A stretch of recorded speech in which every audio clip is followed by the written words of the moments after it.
அண்மை செய்தி. அமைச்சர் பொன்முடி மீதான சொத்து குவிப்பு வழக்கு விசாரணை ஏப்ரல் 7ஆம் தேதி தொடங்கும் என நீதிமன்றம் அறிவித்திருக்கிறது. இதுகுறித்த விவரங்களுடன் இணைகிறார் நமது செய்தியாளர் ஸ்டெஃபி. ஸ்டெஃபி, முழு விவரங்கள் என்ன? பதிவு செய்யுங்கள்.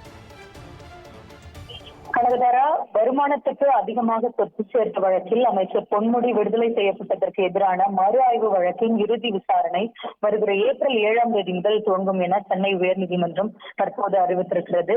கடந்த 1996 முதல் 2001ஆம் ஆண்டுகளில் திமுக ஆட்சி காலத்தில் போக்குவரத்து துறை அமைச்சராக பதவி வகித்த போது 1,36 லட்சம் ரூபாய் அளவிற்கு சொத்து குவித்ததாக 2002ஆம் ஆண்டு அதிமுக ஆட்சி காலத்தில் அமைச்சர் பொன்முடிக்கு எதிராக வழக்கு பதிவு செய்யப்பட்டிருந்தது.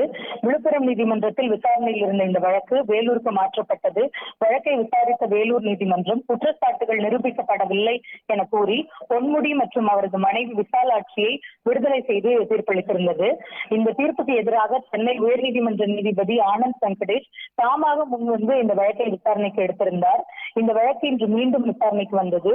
அப்போது இந்த வழக்கின் இறுதி விசாரணை ஏப்ரல் 7ஆம் தேதி முதல் துவங்கும் என அறிவித்த நீதிபதி ஏப்ரல் 17ஆம் தேதி வரை தினந்தோறும் என்ற அடிப்படையில் விசாரணை நடத்தப்படும் எனவும் அறிவித்திருக்கிறார். கனகதாரா, தகவல்களை வழங்கியமைக்கு நன்றி ஸ்டெஃபி.